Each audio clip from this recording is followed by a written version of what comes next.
Greetings, friends. Kambria Evans here, the teaching and learning EMDR consultant. And y'all, today we're talking about one of my most favorite topics. We're talking about how to utilize the biologically natural process that your body already has to create adaptive material. And a shorter version of that is we're going to learn how you can resource yourself in a customized way using all of the EMDR-informed clinical reasoning available to us. So what this means is that if you are a client in therapy currently, this is going to teach you how to customize resources that work best for you, given all of the things you've learned or decided, given all the adaptations you've created to help you in life. And if you're not in therapy, if you're just somebody who wants to feel like you have more positive resources available to you, this episode is for you as well.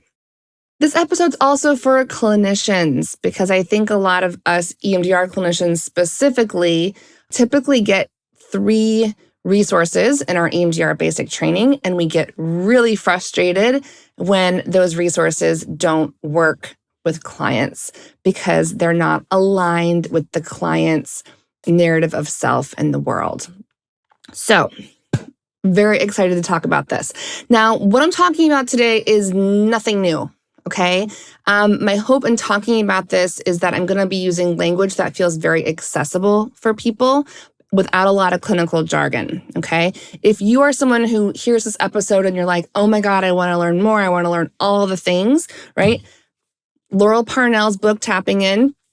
Dr. Parnell was one of the OGs working with Francine Shapiro, who was the inventor of EMDR in the 80s.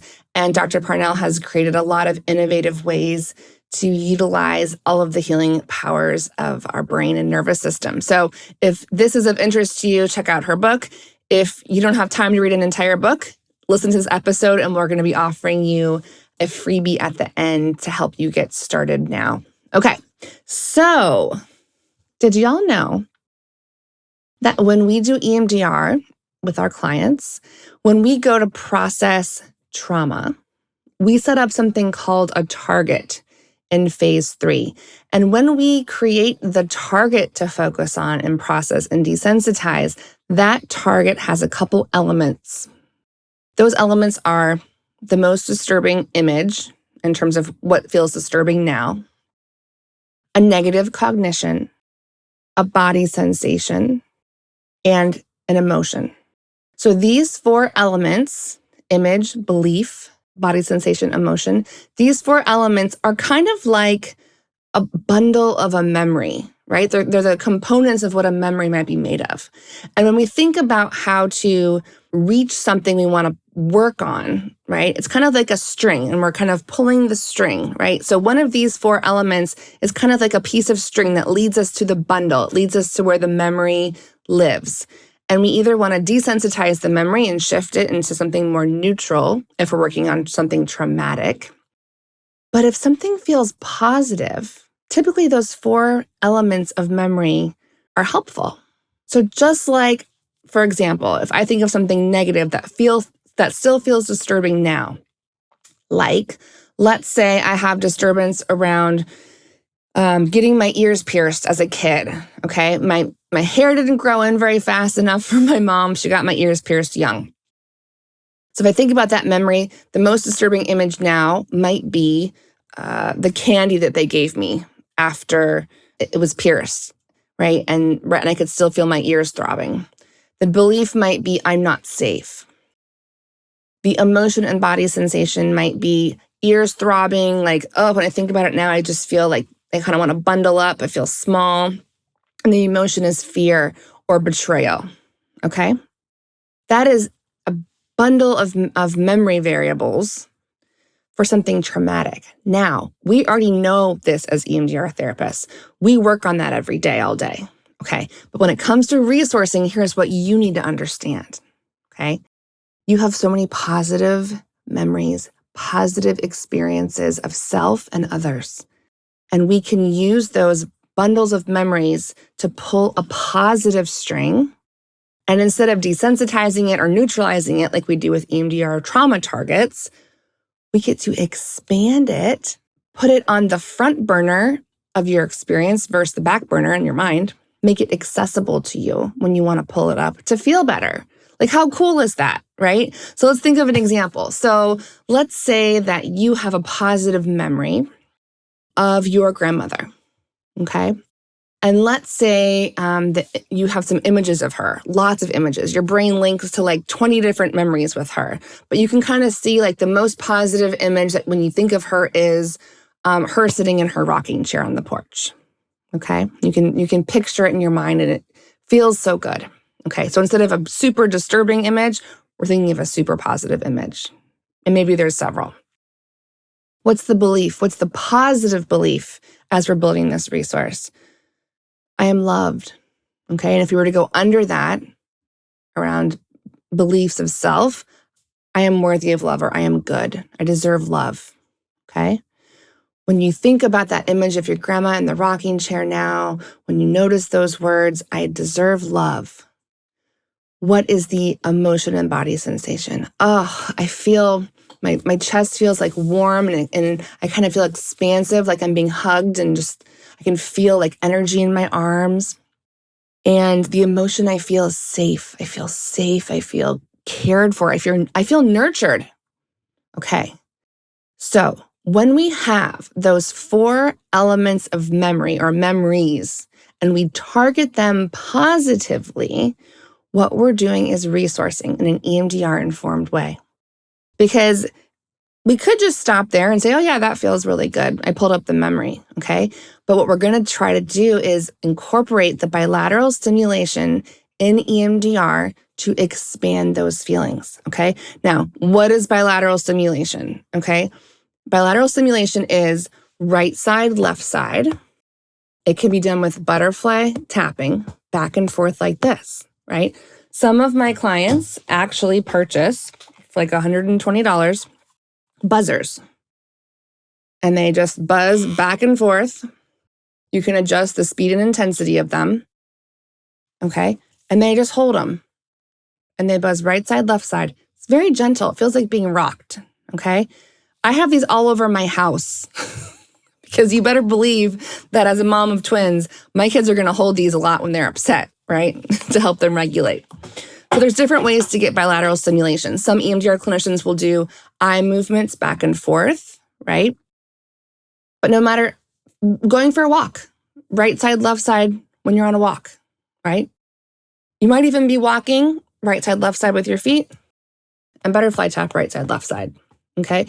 But the point is that just like we use bilateral stimulation to process and desensitize and try to neutralize traumatic memories, we can do BLS with a positive target to expand positive relationships, positive experiences. Okay, let's do an example of a positive experience. We did a positive relationship with grandma, right? I feel loved, I feel nurtured. Let's do a positive experience. Let's say I'm going through a time in my life and I feel like tired, I don't feel capable, okay? I want to call in a memory where I knew I was capable, where I felt really strong, because I want my body to remember how that felt. It's not me gaslighting myself that my situation's great, right? I'm not going to gaslight myself, but I do want to give my body a reminder of what it feels like to know something different, not just in my head, but in my body. And the best way to do that is to find the string, right? We're going to find the string of the body sensation, okay? So if I were to search for a place of I am capable, I am strong, right? Oh, my mind goes all the way back to playing field hockey in high school, right? I'm center forward. I'm down on the ground. I got my stick ready, right? No mercy. Going towards the goal. And my mind has lots of positive memories that can click together of me on that field because I played for several years, okay? So let's say I have, again, the image. Oh man, I can actually smell the grass, but I can see that goal. I can see myself 14, 15 with braces on that field with that stick, determined, feeling and knowing alive in my body, I'm capable, right? So I got the image, me on the field in high school, little Cam. I got the belief I'm capable, and the emotion and body sensation. Oh my gosh, my body, I'm sweating, I'm alive, my legs feel strong, right? I'm in this stance, okay? And the emotion is power. It is brave. I can feel that now. I mean, y'all, this was like almost 30 years ago, and I can still feel it just talking about it, okay? So now noticing all four things at once. And here's what you can do if you want to install and expand a positive experience of self, okay? So I close my eyes. You can say this out louder in your mind. You can say, okay, I'm pulling up that positive image of me on the field. I'm noticing I am capable, those positive words. I can feel the aliveness and heat in my body as I pull it up now, and I can feel the power. And I just tap it in.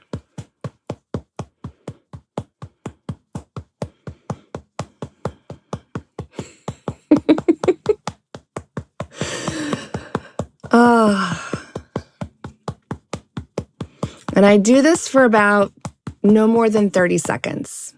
Okay.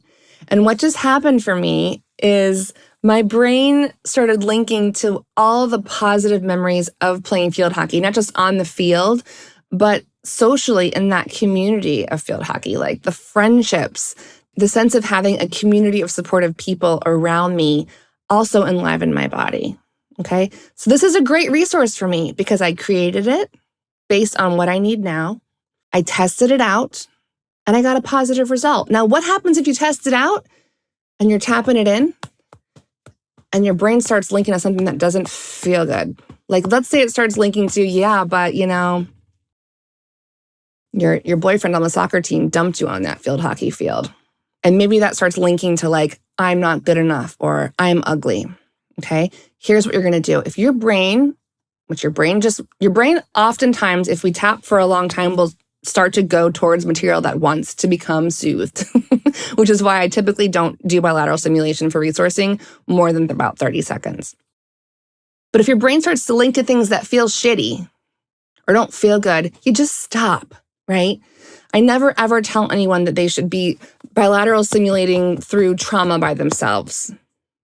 That typically never ends well because you're alone with your trauma again, right? So we're going to use the BLS, whether it's butterfly taps, right? Whether it's you getting some buzzers around your house, right? No more than 30 seconds trying to install something positive. So identify what you need, create something from memory, test it out. Let's say the field hockey memory was a dud, okay? All right, I'll try again because this is a laboratory of experimenting about what feels good now, okay? We don't know until we try it. And we do know that if we're linking to something that feels crappy, we just stop. Okay.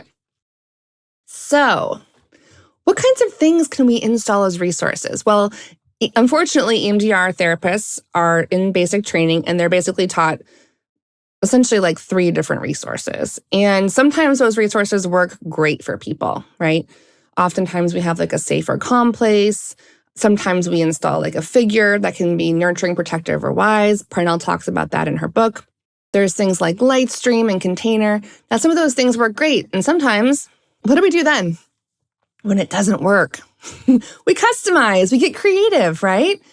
In our last episode, right, we talked about the belief inventory to understand what positive beliefs and negative beliefs are most strong. Maybe you have some really strong positive beliefs that you can expand. Let's get curious about that. Let's go back to that exercise and see what you put there, okay? Let's think about a couple episodes before. We talked about positive and negative triggers. You have an entire list of things that positively trigger you. You can go and see if any of those places, people, memories, do those feel expansive and good when you tap them in with those 4 elements of memory? Image, belief, body sensation, emotion. Try it out, okay? You have all the information mapped out in front of you at this point. If you've opted into the mailing list, you have your entire zero disturbance bundle where I'm walking you through how to do all of this, okay? Beautiful. So let me give you some examples of things you can do to resource yourself. I've already given 2 examples. One was a relationship with grandma, So you can do this. You can think about a nurturing figure, a protective figure, a wise figure, depending on how you want to feel, right? Do you want to feel protected? Do you want to feel like someone knows what to do? Do you want to feel super loved and cared for? It's based on what you need. I gave the example of expanding a memory of being capable with field hockey, okay? In EMDR, that's called like a resource development installation. Don't worry about the words. It just means you're taking a positive memory and expanding it, putting it on the front burner so it's available to you, okay? How is it available to you? Well, you can pull up the picture, right, of being on that field and just start tapping because you have a string and the string leads you to the body sensation. And then once you start to feel it on your body, oh, there it is. Once you start to feel it in your body, then you know you've got it, right? Just like with grandma. How do I pull that back up so that I really feel it in my body? Pull up that picture of her on the porch, tap it in. There she is. And I know I've got her because I can feel the emotion and I can feel the body sensation. And that's how you know you've got it. And it feels good. It feels nurturing. Okay. What else can we install? Let me tell you. I've been doing this really cool experiment lately. The month of August, I went to intentionally, for the purposes of this experiment, I went to 4 concerts of powerful women who have positive, affirming voices to install them as resources in real time. This is in real time, okay? And I'm going to talk about this in another episode in great detail. But I saw Taylor Swift, Alicia Keys, Adele, and Beyonce. Power. Why? Why did I choose to do this? Well, first of all, I love music, right? And when you're at a concert, you can feel in your body a lot of body sensations. You can feel the music. It's palpable. So I got curious about this as a resource. Music is something that I can put on anytime as a string, right? So I go to the Beyonce concert or the Alicia Keys concert, get the powerful feeling in my body, feel inspired, feel the expansiveness, right? I can put on a song and that's a string. It's a string into a positive memory. Do you ever notice how you put a song on from high school and you're like, oh, I'm back in my shitty car in high school with my braces again with my friends? Like, music takes you back fast. Okay. So all 4 concerts, I'm installing in real time the belief I am powerful. Okay, because that's how I'm feeling at these shows. Not the whole time, but I'm intentionally catching myself at these concerts. I feel the music in my body. I feel the power. And so what do? Y'all, I tap it in. Do I give a shit that anyone's watching me do this at the concert? Who cares? Everyone's having a good time. No one's looking at me, right? The crazy girl tapping herself, right? I tap myself for 30 seconds and now I have installed it. Maybe it's one specific song that really got me like emotional about how powerful I am. Okay. But if you go to concerts and you are someone who feels and loves music like I do, and you are someone that puts music on a lot like I do, use it as a resource, use it as a string to make you feel like I am powerful or I am capable or I am loved or whatever the positive belief is for you is dropped down into your body and it becomes real in that moment. It's amazing. It's amazing that our bodies were designed to do this. And it makes sense because think about what a negative trigger is. We talked about this a couple episodes ago, right? A negative trigger is a string to something shitty that wants to be soothed now. It's still disturbing now. And there's strings towards things that feel good. And we've talked about this. Like, what if we intentionally look for those and we expand them? Okay? We're not gaslighting ourselves. We're not doing toxic positivity. We're just looking for real, authentic strings to make into a memory bundle that's expanded into our body that we can pull back up through images and tapping or just putting a song on. Because what's your brain going to do? It's going to link. Your brain hears that song that you heard at the Alicia Keys concert. It's going to link. Okay, amazing. So those are real-time resources you can install. Doesn't have to be a concert. I install real-time resources all the time with my kids at the beach or in any water because water and the beach have so many sensory inputs that it really makes the body sensations palpable for having that string developed. If I'm with my kids and we're having a blast and I feel the belief, like the freedom, the expansiveness of being at the beach or the pool with them, like I am free or I have choices, I tap it in. All right, this is a real-time resource. You can look for these, you can tap them in, okay? We've talked about examples of real past or current events or real or past or current relationships. Now, here's a little tidbit that's really interesting. I noticed with my clients over the last years and years of doing this. Oftentimes people will come in and say, oh, I want to install my partner, my husband or my wife or my girlfriend or my boyfriend. Like, okay, cool. And I would say the majority of the time what happens is this is a complicated resource because our brain's going to link to tons of positive stuff, but because your partner is a person that you've been with for a while, it's going to link to negative stuff too. So I would say that when you're thinking about installing a resource that's a person, do someone that's not complicated. I mean, I've installed a resource of like my second grade teacher, who, yes, I saw every single day in second grade back in, 1987. But from that child mind and in my narrative of Mr. Barry playing guitar in second grade and me feeling like, oh, this is the funnest class ever. I feel so free and joyful. I feel so safe. I don't actually know him as a complicated figure. Does that make sense? Now, a lot of my clients have figures who are complicated or don't exist. Like I'll have clients say, I never had a nurturing figure, protective figure, wise figure. I didn't have a nice grandma. I had mean parents, whatever it is. So what do? Did y'all know that when you watch your favorite TV show, your favorite movie, that you have an emotional relationship with the characters on that show or movie? They're not real.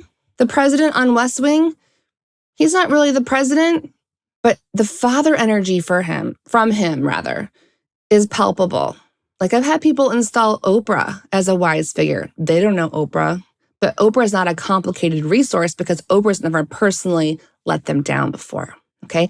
And here's what's so cool about your brain. Your brain doesn't give a shit if something is real or imagined. My body feels good thinking about the president from West Wing as father nurturing energy, just like my brain feels good thinking about my real grandmother, okay? So you can install imagined relationships, imagined figures, okay? In books, from movies, from TV shows. People install animals, their pets. Be careful with grief because if a pet's passed away, there might be more grief than comfort. But our pets are such uncomplicated resources. Amazing. Another thing that you can install are fragments. It's kind of like, when you make a vision board and you like cut up a magazine and you take all these pictures and you put them on your cardboard and you like put them in your wall when you're a kid or in your dorm.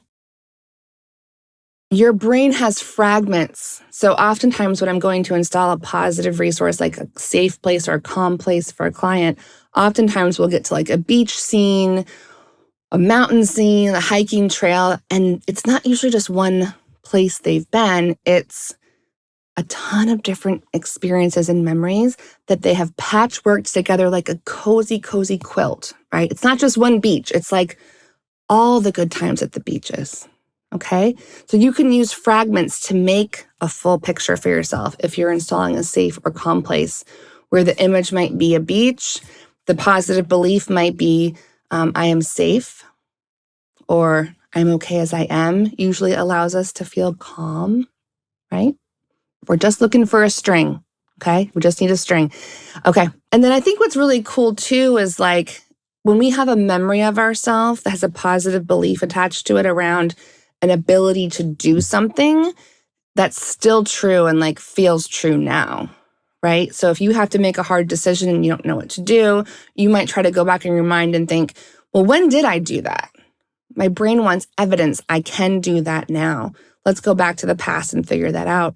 Let's pull it into the present. Let's make it for a variable memory now, strengthen it, and then I have it available, okay? So Resourcing is so cool. It is what our bodies want to do naturally, okay? And there's something about the bilateral stimulation that really drops it into our bodies in a way that talk therapy and meditation just doesn't do it, okay? So I will be offering a guide about how to do this, like a really quick guide if you don't have time to read, Parnell's book. And you will get it in your Zero Disturbance library when you opt in as a client. I have a bunch of client resources. I have a bunch of therapist resources. I want to help everybody. But obviously, if you're a therapist and you want to get creative with your clients about resourcing, whether you do EMDR or not, please take this and please use it to be in service to others, okay? So as always, I enjoy really thoughtful clinical conversations that we get to have here on the podcast. This is one of my favorite episodes to talk about resourcing because I feel like it can really make a difference so fast, so fast. And it's just such a joy for me to see as an EMDR consultant how people come in with so many disturbances and symptoms and, diagnoses. And as soon as we start resourcing in a customized way, not only does it help them feel better by using what's already in their mind and adaptive material that we're putting on the front burner and bundling together intentionally, but it also gives them a lot of hope. And I think hope is one of the most powerful resources we can develop in ourselves. Hope is nuanced, but I think for the purposes of resourcing, hope carries the belief of, I can get better, or it won't be like this forever, or I can figure things out. Hope speaks to someone's capability to learn, right? What's the narrative about how I learn about myself? What's the narrative I have about my role in co-creating my own resources and having a sense of agency in my therapeutic process in a way that serves me versus kind of being thrust into some kind of protocol or rigid training. This customization of resources, I think, is going to make a huge difference for a lot of people. So try it out. I would love to hear how it goes for you. I'd love to hear if you have any questions about it too, because I could talk about this for many, many episodes with y'all. Okay? So we will be together again soon. In the meantime, please take care and enjoy your resources.